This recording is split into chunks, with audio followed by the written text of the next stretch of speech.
Hello everyone, welcome to the Microdesk webinar series. My name is Ravali Ravalapati and I'm the Marketing Manager for the California region. Welcome to today's webinar, Revit Architecture 2012 Furniture. For those of you who aren't familiar with us, Microdesk is an Autodesk Gold, Oracle, and Google partner. We provide technology training and consulting solutions for the AEC industry. We have 11 offices located throughout the East and West Coast, and with a staff of over 90 consulting and technical specialists.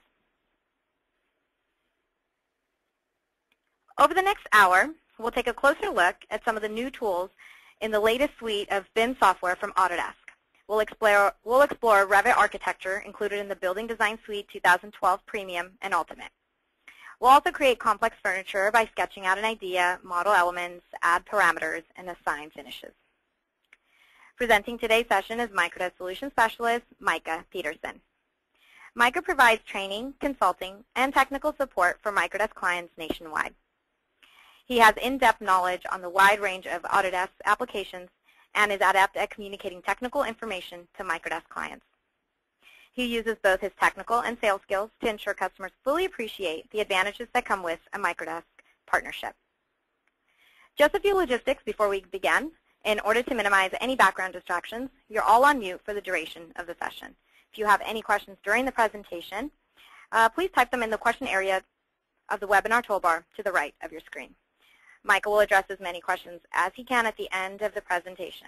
If we run out of time, we'll provide you with our contact information so you can follow up with us. And now I will turn it over to Micah. Hello, everybody. Thank you for coming today. I'm glad you could make it on this beautiful Friday. I'm not sure where you are, but here in Fresno, California, I am enjoying a beautiful day. So hopefully you are as well, and hopefully you have good plans for the weekend. Today, as Ravali said, we'll be going over Revit Architecture 2012 and how this fits into the design suites, as well as how you can model some furniture in Revit. This isn't a super complex. It's meant for those users who haven't done a lot of family modeling in the past. I'm assuming that you at least are somewhat familiar with Family Editor, and we'll be going from there. But this is not a super advanced session, so don't worry if you're thinking you'll be overwhelmed. We'll get you up and running. Now, first of all, the design suites. Many of you have heard of this, or Autodesk has contacted you, or we've contacted you with some questions about the design suites, if you want to upgrade or cross-grade or all these things.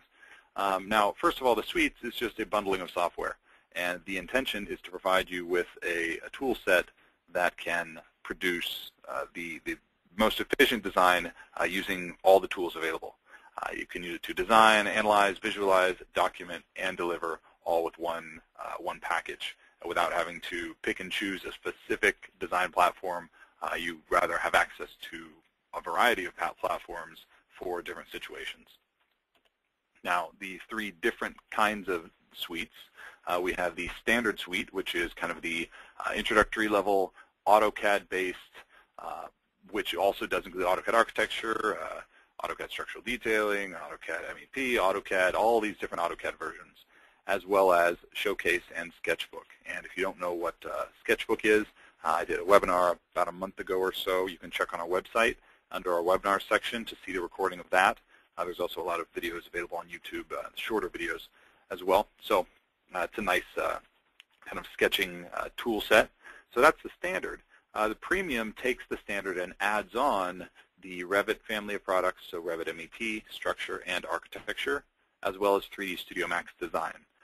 Now, if you're wondering how you would use 3ds Max Design, I actually just finished a webinar this morning, which will be up on our website soon, very soon, hopefully within the next day or two, and should allow you to get going in 3ds Max pretty quickly.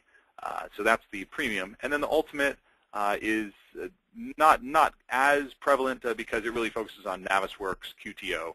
Usually most users might need 1 or 2 seats of that, and then the rest might be the premium if you're on Revit, or the standard if you're on AutoCAD. So all of these build on each other. So the ultimate, you get everything included, as well as Navisworks, QTO, and Inventor.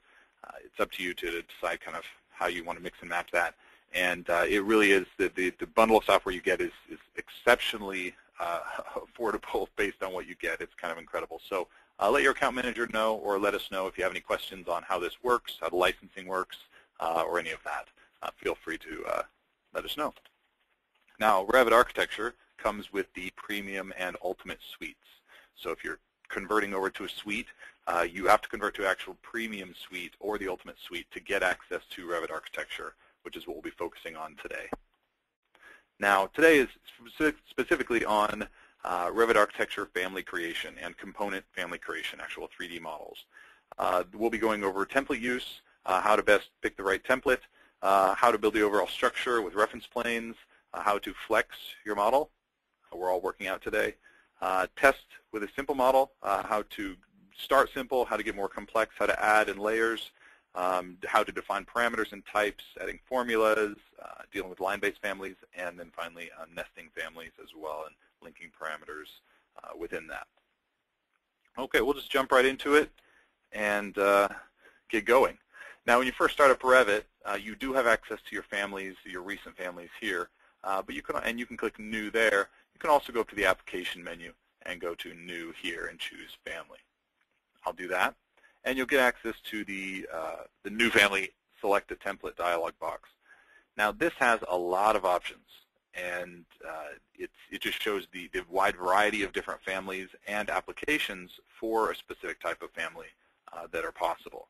Now, this template, once you choose this template, you can't toggle between different templates. You can toggle between, let's say, a generic model and a light fixture, or a generic model and a piece of furniture. You can kind of change the type, but the things that you can't change are those such as, if we go under generic model here, we have generic model wall-based, roof-based, line-based, floor-based, face-based, etc. All of those are you're limited by what your initial choice. So if you choose face-based family, then that means that every family will have to be applied to a face. And if you don't have a face to apply it to, then you can't place that family. Now, you can use work planes and things like that, but ceiling-based means it needs a ceiling. So you can't switch those aside from doing some kind of hacking into the file structure to manipulate that, and that's certainly not a kosher thing to do. So make sure you choose the right template.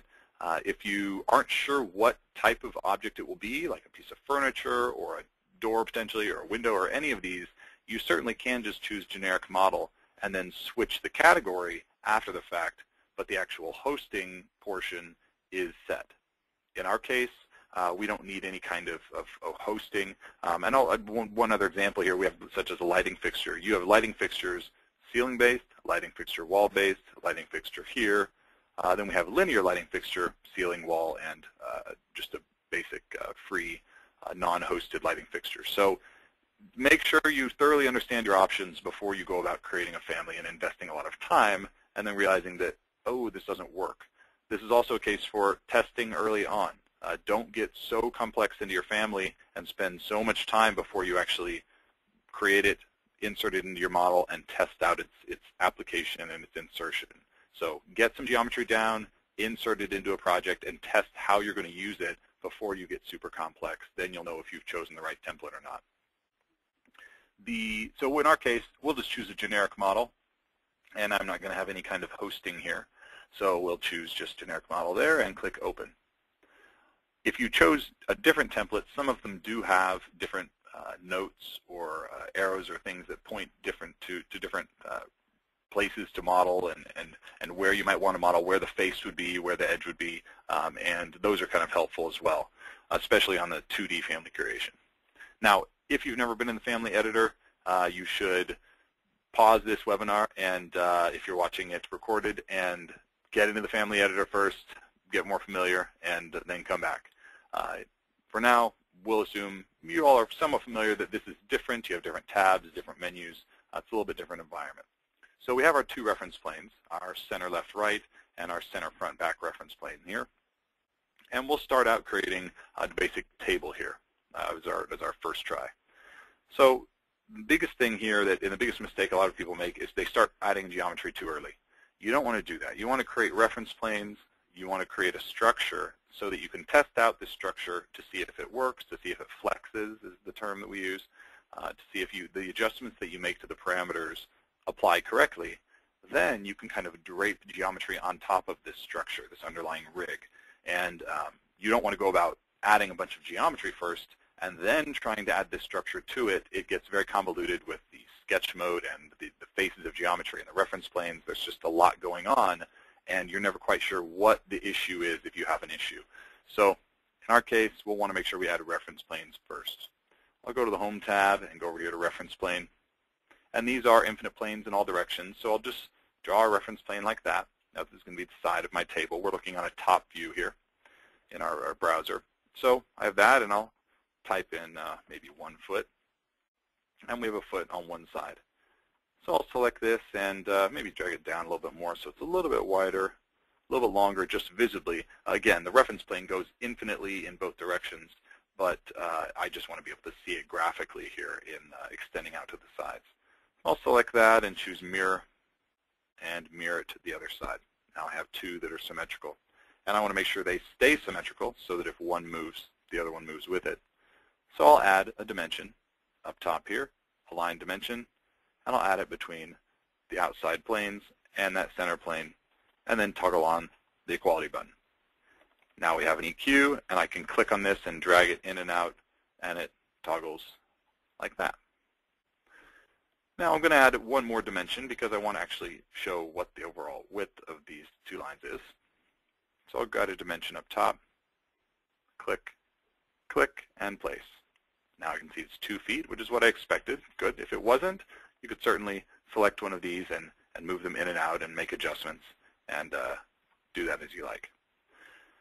So that works. Now the issue here is that this is just a generic kind of reporting dimension. You could make changes here, but we actually want to have a parameter that controls this so that the eventual user can type in a new dimension and change the size of their model and not have to go into the family editor every time. That's the whole reason for creating families, is that you can have parameters. So in our case, because we already drew this dimension, we can select it and then choose this label drop down in the options bar.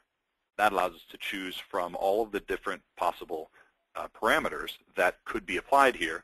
You could have data parameters, you could have yes/no parameters, or materials, or length parameters.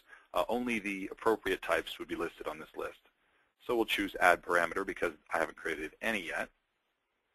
And now, because we already had a dimension parameter selected, it automatically fills in Common under Discipline and Length under the type, as well as groups it under dimensions. So this is a little bit of an easier way to do it. If you add dimensions first and then make parameters out of them, it understands the context. Otherwise, you would have had to fill this in, which we'll do here in a moment and show you how to fill all of that in. I'll choose Name and say I want this to be Width, and choose OK. Now, one thing I didn't point out, I'll actually undo that and go back here and do it one more time.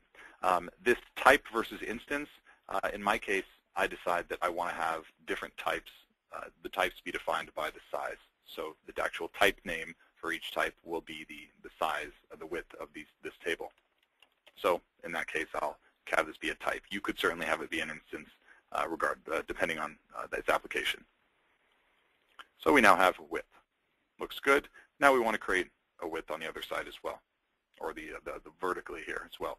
So we'll choose Reference Plane, go back to Home, Reference Plane, draw another one, and then override 1 foot, select the dimension, or sorry, the reference plane, and mirror. And then we'll do the same thing we did. Add a couple dimensions, EQ that, add another one, and this time I'll select the dimension. And I could have a separate width and length, but in this case, I'll just call both width, and then we have one parameter that controls both. Since it's already there, I can choose width here. Perfect. Now that we have this set up, you'll want to do what we call flexing your model. Now, in the most current versions of Revit, 11 and 12, you can actually select the dimension and click on the actual text itself to change this. And this will change the parameter value and doesn't override it. In previous versions, you had to actually go into your type menu. So you go into your family types up here, and that allows you to make adjustments here. And some parameters still require this. Fortunately, with dimensional parameters, they've added the functionality to be able to just type it in. It's a lot quicker when testing. So now if I type in 4 feet and hit apply, you'll see that the size adjusts 4 feet, and you're wanting to test on the low end and the high end as well. If you know that your standard table will be 2 feet, let's say, you want to test, go up by maybe double its size and then maybe half its size again, just to make sure that in all situations it's working. So we'll make the overall width 1 foot and see that now we have a very small table. All right, good. Now that's 2 feet. Apply. That looks pretty good. Okay, now again, I could have just selected these and typed in the values there as well. So now that I have this, I could start out in geometry, but I actually need to get my full frame set up. Don't just get stuck in one view. This is nice from a top perspective, but we want to have some kind of height control as well. I'll go into any of my elevations. It doesn't really matter because the reference planes that we're drawing will exist everywhere, but you want to make sure that you're being somewhat consistent. If you go to the front, if you add any annotations, like those dimensions, they will only show up in that view. So make sure that you're being consistent with which elevation you go into.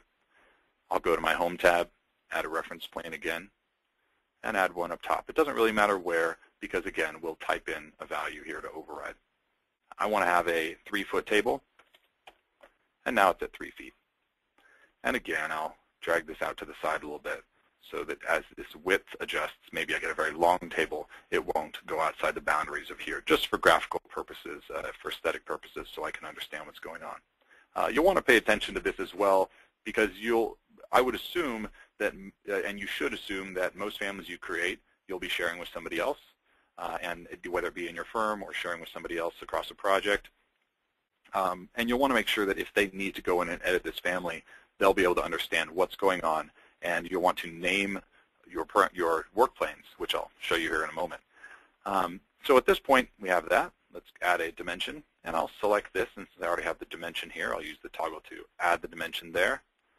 Then I'll select it, and we can choose our label, add parameter. Now we'll have height. And we have dimensions there. Now these groupings, just so you know, aren't really that important. Really, it's an aesthetic thing. You don't have, it doesn't really control any functionality. All it does is tells Revit where to display this dimension once it's placed in your model itself. So if you go here and you select a family in a project, and I'll open up a brand new project here just to fully make sure you understand what I'm talking about. If I go to desk and I select my desk now, it has some constraint parameters here, it has identity data, and it has phasing. These are the categories, but these could be sorted any different way, and it doesn't change what they do. So in our case, I'll toggle back to this view, and now we have our height parameter. Again, we'll test this out just to make sure. 2 feet, great. And we'll go 4 feet. Looks good. We'll go back to 3 feet, which is our initial intended default value. And now we have a height. So one other thing we want to do is we want to actually have a table top with some kind of thickness. In this case, let's have maybe a 2-inch thick tabletop. So we'll create a reference plane. I'll choose the copy command and copy down 2 inches. That looks pretty good, and now we have that down so that we can have geometry that is just the tabletop, and then our legs will go from this ground plane up to the bottom of that tabletop. This looks pretty good, but you might want to name these just so you know for sure where these are being placed, and so that when somebody else comes in, they understand what this is. I'll select this top, and I'll choose a name of top of table. There you go. Now when you select it, they know it's top of table. In this example, it's pretty self-explanatory what these are, but if you look at any of the advanced families that you'll find online and very more complex families that like we've created for Seek, for example, there are a lot of work planes, just potentially 50, 60, 70 different work planes at times. Even with nested families, within those nested families, there are just a ton of work planes that are sometimes required for the level of detail that's being asked for. So in that case, you really want to make sure you're naming things properly so people understand what they're doing. Now, we've added that, and I'll select this other work plane and add this here to call that top of legs. There we go. And now we have that. We'll adjust this height again, and we'll say 3 feet to make that maybe 4 feet. and see that, yeah, okay, we didn't constrain this anywhere. This is just an independent value there. So I'll select it. Sorry, I'll add a separate dimension, I'll add a dimension there between the two, and we'll make this one be 2 inches. There we go. It's 2 inches. Looks good. Now I'll select the dimension and lock it. Now if I go to the height and I change that to maybe 3 feet, the dimension locks it in relationship to the top surface, and now I have that working. So far, looks pretty good. We have that set up. We have the side view looking well. We have the reference plane here, looking pretty good. All right, so now let's start adding geometry. Before we do that, I'm going to save it. We'll go to our menu here and save, and then decide what we want to call it. I'm just going to save to my desktop for now, and we'll call it table. Basic. Under the options, I'm going to change my maximum backups to 1 and choose OK, and we'll save. Okay, now we have this, and we can start applying geometry to it. So we'll go to the Home tab, and we have extrusion. You have extrusion, blend, revolve, sweep, swept, blend. The best way of explaining it is to hover over each one, and then it'll show you a preview pop-out of what it does. If you want to know more, you can press F1 on your keyboard, and it opens the help file to that location. I'm not going to go into every one, but in this case, we want to create an extrusion for the legs. I'll start an extrusion, and I get sketch mode. And in this case, you can decide how you want to draw the legs. I want to have all my geometry in the same file in this example, so I want to sketch them here, and I could create reference planes so that I could flex the geometry and have it, or lock the geometry to a certain size. I could also create parameters for leg thickness. I could do a lot of things depending on how intricate I want this model and what level of control I want over every piece of geometry. In this case, I don't really care to have a separate width for the legs. I'm going to have a pretty standard 2-inch wide square leg. So I'll just choose a rectangle, and I'll draw one here. And zoom in a little bit till I get 2 inches. Looks pretty good. Now right away, I'll just lock these. I usually get in the habit of locking. Different people may have different requirements or different reasons for wanting to lock or not lock. But in this case, I do want these following this edge. So I'll select it now, and I could create a leg that's separate, but in my case, I actually do want 4 legs all contained within the same piece of geometry so that I can apply materials, I can apply a height, I can apply different parameters, and it will apply to all 4 legs. You may have different constraints where you may want to have separate leg components, in which case you have to create 4 different sketches. So I'll select this, choose my mirror, and mirror to the other side, and then I'll select it again, mirror, and mirror across. So now I have 4 legs like that. Looks pretty good, and I'll choose check. Now I didn't tell it where to draw this. I didn't tell it where to sketch. I didn't tell it how high it was. It just defaults automatically to 1 foot, and it defaulted to my default reference plane, my reference level, my default work plane there. I could certainly have said I want you to only draw on this at this height, very similar to sketching any kind of model within Revit, the actual Revit project environment. So I'll go to 3D now and see what I have. There's my legs. I'll turn on some shading right here, and I can start seeing some shading like that. Move that. There we go. And that's my leg. Now it looks pretty good, except if I go to my front view, it's only 1 foot, and the height I wanted at 3 feet. So I'll select it, and because I select one of them and I drew them all in one family, I could then drag this up to the top and snap to the bottom right there of that edge. And I'll choose lock.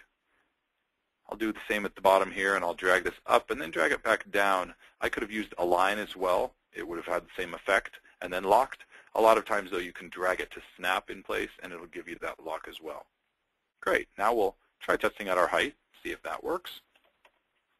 Awesome. Now our geometry changes. Again, 1 foot. When you're dealing with geometry, especially if you have any kind of voids or any kind of sweeps or anything that might possibly bend, you'll definitely want to make sure that you adjust and flex more frequently. Once you start adding geometry, that's when a lot of the sketches may get broken by certain types of sizes of things. So you really want to pay attention to that. A lot of times reference planes will flex in ways, and then you add geometry and flex the same direction in that same value, and it will break your sketch. So you'll need to be aware of that early on rather than after you've added a bunch of geometry on top of it. I'll go back to the reference plane and we'll flex the width. 3 feet, there we go, looks good. And we'll change that to 1 foot. Awesome, I like it. We have some legs, looks good. Go back to 3D and looks pretty good. All right, now in our case, I'm going to sketch now in 3D. You certainly could sketch anywhere you like, but I don't want to draw on the ground plane because if I draw now, it'll sketch on this ground plane. I'll go to Home and choose Set, and because I've named my work plane, I can choose this and say I want to start at the top of legs. Now that's my work plane I'm drawing on, and then I'll click OK. Now if I choose a sketch, it'll automatically draw that. If I want to show that plane, I can choose Show, and I can see what my current work plane is. Now it's kind of offset here, so I may want to adjust it and kind of drag that in so I can see it as kind of this top of the table right there. But you don't have to. Again, it's just a symbol of an infinite plane in both directions. I'll turn off Show here, and we're going to start sketching. We'll go to Extrusion, choose our rectangle, and because we're drawing right there, I can snap to that corner and click and snap to that corner like that. And it automatically gives me these locks, even though I'm in 3D as well. I have that, looks good. Now before I finish, I know it defaults to 1 foot, so I might as well click on Extrusion End and type in 2 inches. Great, now I know that it will finish with a 2-inch extrusion, and I'll choose OK and finish it. Perfect, now it's set there. I'll go back to my front view, and if I select it, even though I typed in 2 inches, it still doesn't quite snap there, so I want to make sure to snap this and lock this there. Now again, when you make changes in Revit to these reference planes, the geometry may follow. It's kind of sticky in that way that it will try to track this, but it doesn't always work, especially when you start adding other constraints for other objects. So it's a good habit to lock onto reference planes in a lot of cases. Don't overlock. Don't lock every possible thing. Just make sure to be aware that if it's not quite tracking, you may need to go through and be more explicit with your locking. All right, now we have this table. Looks pretty good. The last thing I'll do is make sure to add some kind of type name. So if I come into here and go to the family types, if I currently load in this family into another project, it would load in with the family name of Table Basic. And then because it doesn't have a type name currently, that's blank, it would assign a type name called Table Basic. It would just repeat the family name. That may work if I have a specific model of table, and this is the only one, and I don't need to change any sizes, or I don't want to add any types. But in my case, I actually want my table size and my table type to be controlled or defined by the actual size. So I want to have those matched. If I let it insert a table basic and it just creates a table basic type, well, now I have a type that's not actually how I want the naming convention to be. So it's much easier, rather than having to go through and then purge that out and remove that type from the project, I'll just add a type right now. Then I control what the initial type is, and that sets the stage for future types I may want to create. I'll call this 2 foot by 2 foot, and now I have a 2 foot by 2 foot type with a width of 2 feet, a height of 3 feet. Looks pretty good. And I also have this identity data as well, which should look pretty familiar. I'll choose OK, and I'll save. Looks good. Now, because I opened that project earlier, I already have it. I could certainly save this and then use the insert command to insert it back in manually. Or if I'm in the project, or I'm in the family and I have the project open, I could choose Load into Project up here. I'll load into project, and it's automatically on my cursor. Notice it says Table Basic. The type is 2 by 2. And I can start placing some tables here. I'll go to 3D and see there's my tables. Looks pretty good, but still pretty basic. We'll add a little bit more complexity here in a minute. So I have this table and I select it, and because I've added parameters, I can do what I would normally do for any other type of sized object. I can select it and say, okay, well, this looks good. There's my host, there's my information. Not much there, but I want to edit the type because I want a 5 by 5 table. All right, let's duplicate, call it 5 by 5, and then adjust the width to make it 5 feet. There you go. Now you have a 5x5 type. Now this family that I've created that type has only been created in this one family. So the original family I created doesn't have that type. I'm going to close my hidden windows here so I can use Control-Tab to toggle between the two files. And you'll see that in this family, if I go to the types, I only have 2x2 still. So any changes you make, very similar to any other families, won't automatically update in this version. So it's good to think about, okay, what ones will I need? You don't want to create just one and have to recreate all these every time. Make sure you make the changes here in the family as well. So now that I have this, I do want to add a few more types. And to do that within the family, to prepare for future events, we'll come over here and go to Family Types. And I can just click New Family Type like I had before. And we'll call it 3x3 foot there. And then we'll create another new one and call it 4x4. Great. Now I have these types, but notice what happens to the width value. The width value, just like in the Revit project environment when you're creating a new family, it doesn't really care what this name is called. This could be called type 1, 2, 3, 4. It doesn't matter, and it doesn't automatically change the size. You'll need to make sure you come back through and actually change the size, very similar to how you would do it in a project, except you're just doing this beforehand. And now we have 2x2, 3x3, and 4x4. And this is adjusting each one of those. The height is remaining static, and because we want that to be controlled that way as well. All right, looks good. We'll choose OK. Now, if we load this back in, I'm going to save my project, save my family there. Click Load into Project. And in this case, if you make any adjustments to your family after the fact, which more than likely you will, you may need to overwrite the new version. And what I would almost always recommend is overwrite the existing version and its parameter values. Now, if you have certain parameter values that you've already kind of customized within the family in here, then there may be a case where you don't want that. But in most cases, if you're editing this family and you've edited any kind of parameters, you're going to want to update those. And if you don't choose the second version, you're not going to get those updated values here. So you want to overwrite the existing with those new values. Now, any types I created here, like this 5x5 type, is still there.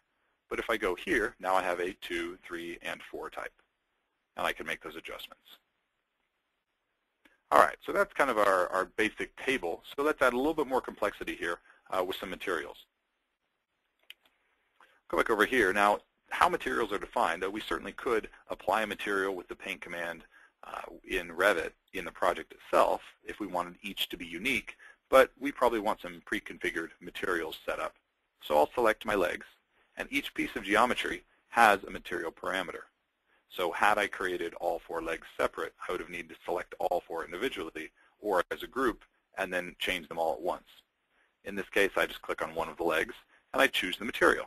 And I can choose the material drop-down right there and define this as some kind of material. Now, we don't really have any loaded here, so I could transfer project standards from my project, or I could define a new one. In this case, I'm not going to load in and try to create a brand new material here. I'm just going to close this and transfer project standards from my project. So we'll go to the Manage tab and choose Transfer Project Standards. This allows me to go from Project 4 and insert any of these lists of objects there into my project. Now, because it's a family, it's limited, but this tool is very useful if you've never used it to transfer project standards from one project to the next. And when you're transferring from project file to project file and not from a family file or to a family file, you get a lot more options here. I just want to transfer my materials, and I'll go ahead and overwrite all of them so that I take everything from my project. Now if I select my legs, I go to the materials and choose the toggle there, I get all of those that would be available in a default template. So I'll scroll down here, and I have some wood, and I'll choose maybe wood cherry there, and choose OK. Great, now I have some wood cherry legs. Looks pretty good. And then I select my tabletop. I'll do the same thing, going back up here to the top, and I'll change this to let's say wood, let's say dimensional lumber there. All right, so we've got wood dimensional lumber. We'll look at this as realistic and see kind of what we get. Pretty basic table here. All right, looks good. I like it, I'm going to save it and load it back into my project and overwrite the existing values. Perfect. Now all my tables adjust. Wonderful. And this is nice, and this would be fine, except that if you select this table, you don't get access to any of those materials. Though you had them applied to the geometry, that isn't transparent through into the project. So if you select these now and you go to Edit Type, you don't have any materials in any of the instance properties or the type properties. You need to create that inside of the project and link those to the geometry material. And that's what we'll do here next. Now, you may not want that. If you want to create a table that's static and you don't want to expose that to the user, great. Apply it directly to the material and you're fine. In our case, we want to allow the user to toggle between different material options. So we could create this as a type parameter that's controlled by the type. In our case, I just want to have it be an instance parameter so that every instance of the table can have its own material, regardless of size. So I'll go back to the type properties, and we have it right here, and I'll add a parameter. We'll choose Add. Now I'll name this leg material, and I'll choose what discipline. We have common, structural, electrical. Most will be applied to common unless you are dealing with specifically an electrical or structural component. I'll choose common. The type of parameter, again, because we didn't select the object first, and we didn't select that type of parameter first, it doesn't really know what to do. This could be text, it could be a number, a wide variety of different types of parameters. In our case, we want it to be a material. So make sure you read through these and choose the appropriate one. And so therefore it says, well, it's a material, let's try to group it under materials and finishes, but I could change that as well if I like. Then the last thing is instance. I want this to be an instance parameter so that it will be changeable per instance rather than changed by the type. I'll choose OK, and now I have a leg material. Perfect. So I'll change my leg material now. And I'll say my leg material, what was that? My leg material is now wood cherry. And OK. Perfect. I'll do one more here.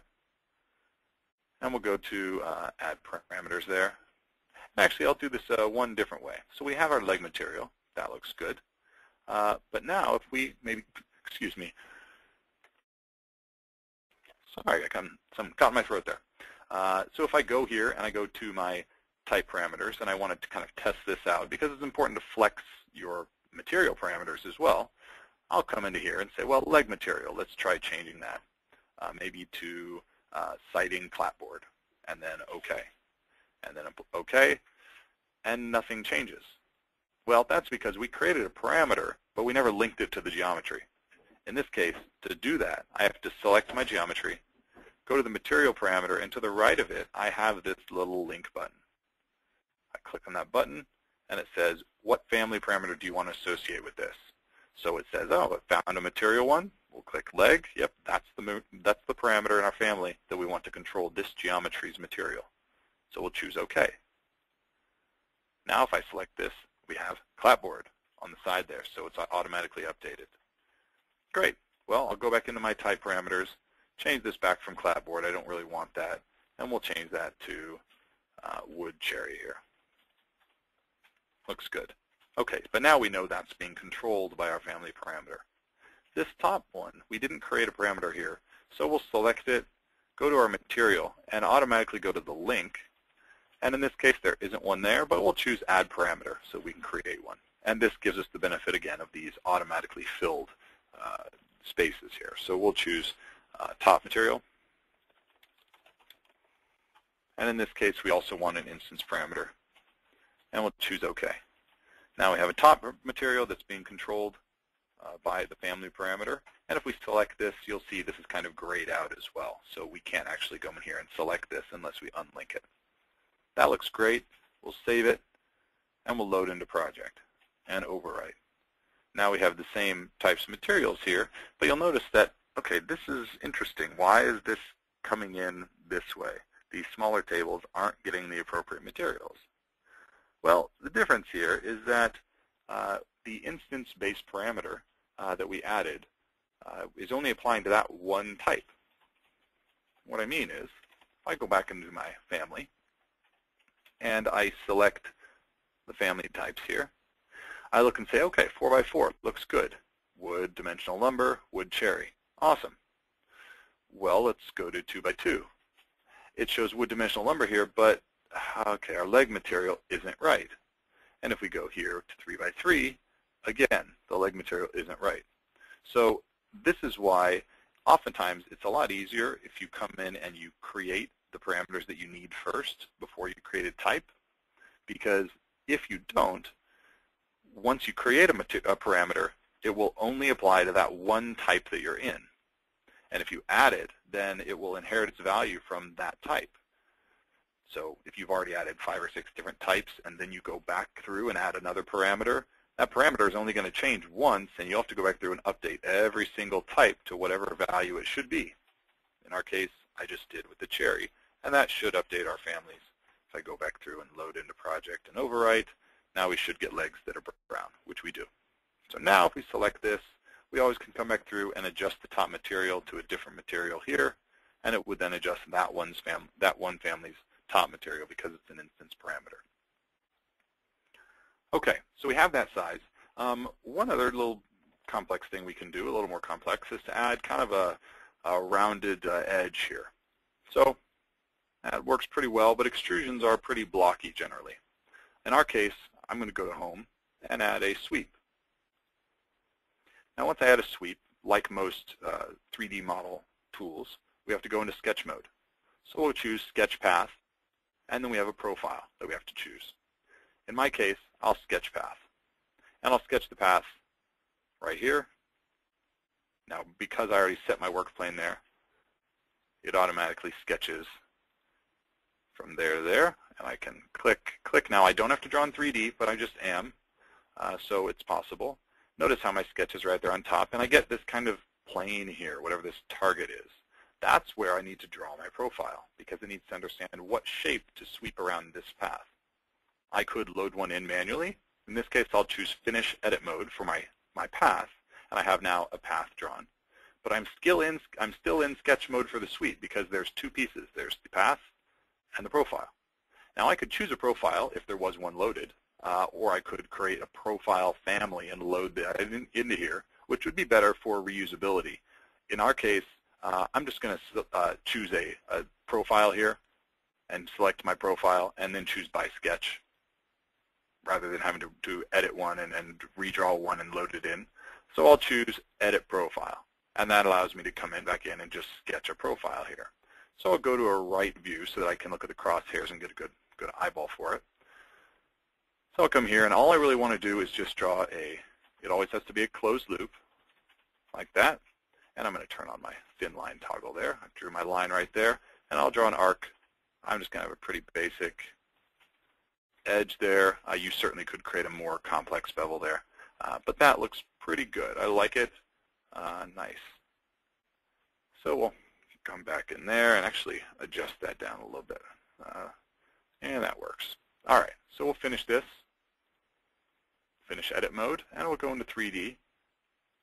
Our 3D view there and see that now we have a profile and we have a sketch path.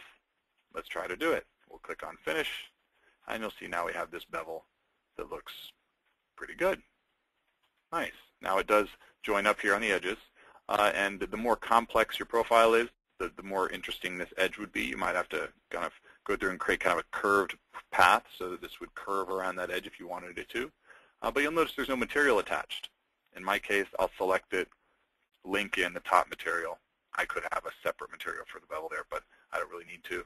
Now it's applied by the top material. Whatever the top material is applies to that geometry as well. That looks pretty good. And finally, we'll add one more thing here. Now, let's say we wanted to add some kind of hole in the center with maybe a glass panel there. Well, first of all, I'll need to cut through this.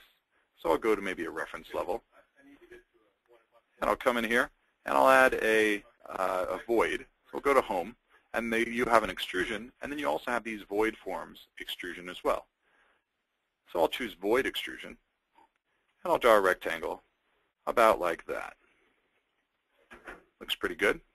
Now in my case, I want to actually have the reference plane set up, so I'm going to draw this first and then finish. Now I'm going to create some reference planes so that I can use these as a reference. So we'll copy that in about like that, and then we'll find out how far that is. That's about 3 3/4. We'll make it an 8 inches, so we'll go 4 inch on that side, and then we'll mirror it to the other side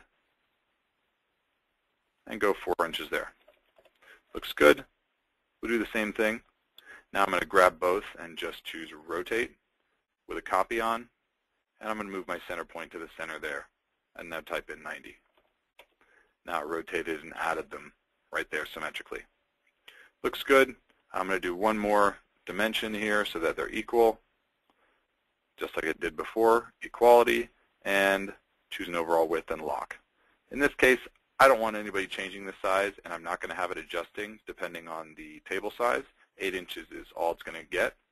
So we'll lock that there, and we'll do that. Now occasionally you'll do this and it will say over constrain the sketch. That's okay. You just need to be aware that locking sometimes will, locking too much sometimes can cause issues.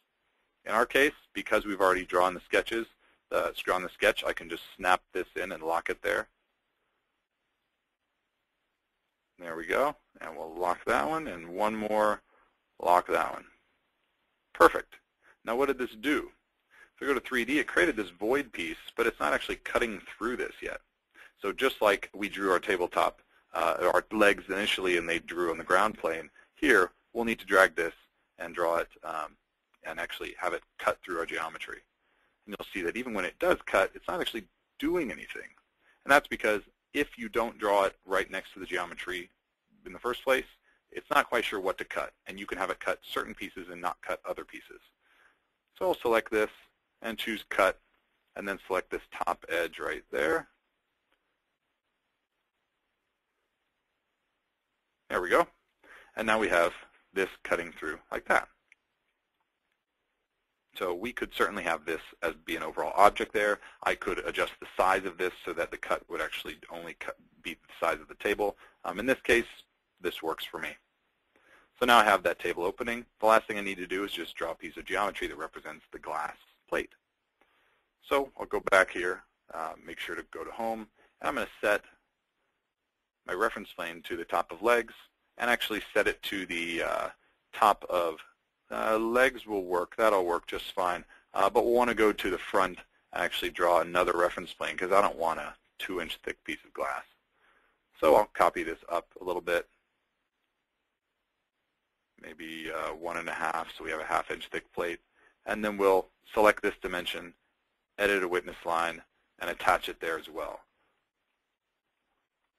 Now once you do that and you select your dimension, whoops, sorry, I escaped there. Might need to add that there. I'll want to lock both segments again, so now when this overall height moves, it moves both planes. Select this, call it bottom of glass. Now I have a bottom of glass edge, and I can use that as my current reference plane. I'll go to 3D, and actually we'll go to reference plane here, and I'll go to home and set my current work plane to bottom of glass, which I just named. I'll use an extrusion, draw a rectangle like that, and lock it, and then finish. Go back to my front view to make sure, and then grab that top edge and snap it there. Now when you're doing this, make sure that you're snapping to reference planes, because that is your skeleton. The reference plane will allow you to snap to the surface of geometry, but that gets kind of dangerous in case that geometry may change. You want to always use the reference planes as your snapping point and your aligning point. So we'll select this at surface now, and I could create another parameter here, but we're running a little short on time, so I'll go into this and just add a glass. We'll go glass right there. And now I have a glass top. Looks good. We'll save that and load into project and overwrite. Now I have a glass top in all of those, and because it's not type dependent, any type I choose will have the same glass size and same glass material. Okay, now a couple other things you can do, and then we'll wrap it up. If it's possible to create what's called a line-based family, and this is kind of a little more advanced, but it's really useful, especially for when you're doing any kind of furniture like we're talking about. If you're creating any kind of bench or a countertop or any kind of casework, anything where you have an edge or a surface or a wall that you need to kind of extrude an object along, and it will kind of a variable in length, it's useful to create what's called a line-based family. So I'll save this one, and then I'll actually keep it open, and I'll create a brand new family here. Go to the generic model line-based and click Open. Now we have a length. Now what this is telling you is that this is the overall length from a top view of your model object. You already have reference planes there. And while I certainly would normally create a bunch of reference planes to align to, and like I said, that structure is very important, for this example, I'll just draw a generic shape and we'll assume that it's not going to adjust. So we'll go to our left view, because right here we have center, left, right, so that's our left side. So I want to face that surface to draw. I'll go to left, and I'll start drawing. Create home, and we'll create an extrusion here. Now I'm going to create an extrusion. I'm up about 3 feet up. We're going to create kind of a bar area here. It's going to go out about 2.5 feet that way. I'm going to go down an edge, kind of in at an angle there, and then go like that. And then we could certainly create some cross beams here and get very unique, however you like. We'll do something like that. Now this would normally be a separate piece of geometry, but for this example that'll work. I'll finish and then go to 3D. See that, okay, that's what I get, 1 foot right there. And if I go to my reference level, I'll select the geometry and I'll make sure that the length parameter controls the overall length of that geometry. So I'll make sure to lock it on both sides there. Now, if the length parameter changes, like it does if I go to reference level here and type in a new length parameter of maybe 6 feet, now the length of that will change as well. That works. So I'll go in and I'll load this into our new project and choose the project 4 here. And this allows me to draw any line on a work plane. I will just choose place work plane, and I'll draw it maybe right here, and it places it at that height along that edge. So now I have this countertop ready to go like that. So if maybe in the future I go in and go to level 1, and I'll add a wall here. And there's my wall. I could go back to component, choose my line-based family there, and then I could draw it like that along that surface, and then the countertop would automatically attach to that surface along that length. So it has a quick, easy access to a length parameter as well. Now this doesn't curve. You can't apply this to curves, and you can't apply it around corners. If you do it, it doesn't merge geometry like a common sweep. So it really is for specifically linear situations. But it does work pretty well, and it's pretty useful in that way. And there are some really complex things that you can do with this, with arrays and repeating objects along that length as well.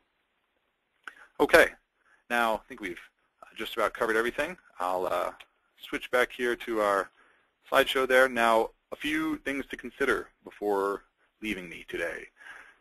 Don't model if you don't have to. I'm the first to say, yeah, modeling is cool and Revit Family Editor is cool, but don't do it if you don't have to. There are a wide variety of sources out there. There's Autodesk Seek, which is a free source of manufacturer-approved content that Autodesk puts their stamp of approval on, and it's managed by Autodesk and is also contributed to by the community, by manufacturers. So there are, last I checked, almost 8,000 different lighting fixtures on there, as well as a wide variety of other model objects and documentation data sets. So check that. It's seek.autodesk.com. Another one is TurboSquid.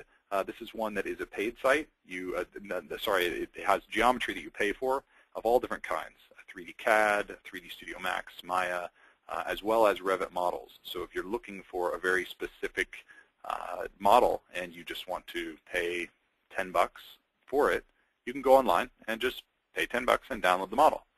They're all pretty good, and Autodesk has worked with TurboSquid to create this marketplace for that. And then finally, there's something like Revit City. That's been an old standby that works really well. It's not really approved content of any kind, but it's really unique, a lot of unique kind of customized content. Just be careful, anything you download online was created by somebody else, doesn't have your standards, doesn't have your specific company design methodology, and can contain a lot of data that kind of cruds up your drawing. You don't want to do that. You don't want to just insert these in randomly. So save them, insert them into a dummy template project, test them out, make sure they work, make sure they're purged of anything you don't want in there, especially CAD data or leftover CAD import data, and then insert into your project and then see if you want to integrate that into your design data set. Then finally, 3D component families, they're not always the best. You sometimes will want to have 2D component families. If you were only ever going to show a piece of casework in plan, then there really is no need to draw a 3D model of it. If you're never going to see it in 3D view, if you're never going to see it in elevation, or even if you are, you could draw a plan view and an elevation view and skip the whole 3D portion. So don't get stuck into thinking, well, I have to model it all in 3D in all directions. No, you don't. You certainly don't. And in terms of file size, it may actually be better if you don't. It may help you and make your design more concise and less complex and a lot lower file size. A lot of firms have a 2D version and a 3D version of families, so that if you need to, you can swap out the 3D version in place of where the other ones are and create a view or create a 3D model or create a walkthrough or an animation or a rendering, and then swap it out for just CDs and get only your 2D models. But they're the same family, you just have different kind of visibilities of that or even different family files. So don't get stuck into thinking 3D is the be-all, end-all. You don't have to do that. The BIM is the information portion. It doesn't have to be 3D. Now finally, no dessert until you finish your dinner. And what I mean by this is the family editor is really cool. You can do a lot of cool things with it. But finish what gets you paid first. Then work on other ways to get you paid. So don't start focusing on the family editor and find that a day has passed and you have forgotten to shave, for those of you who shave, and then you realize, oh, I haven't worked on any of the actual design yet. This has all been on how to create this really custom, neat table family that I wanted to customize, but I'm only going to use once in my model and will probably change tomorrow because the client changed their minds. Get the basics done first. Get your views done. Get your schedules done. Get your documentation done. Then make it more complex with families. Don't put the cart before the horse. All right. Here's my email. Feel free to email me. Ask any questions you have about this, and I'll pass it over to Rosalie, and I appreciate you joining me today. Okay, it doesn't look like we have any questions, but if any of you do think of questions later on, please don't hesitate to email Micah, or you can look at some of these links and find information there, or email us directly. I want to thank you, Micah, again, and thank you everyone for attending today's webinar. We truly hope you found this helpful and educational. And if you'd like more information about what you saw today, there's links here that are on your screen. We have free webinars every Friday. We have training. If you'd like to get our news, please do join our mailing list. There you'll find links and details, information about upcoming free webinars, classroom training, and other valuable resources. Again, if nobody else has any questions, I want to thank everyone. Have a great weekend. Thank you.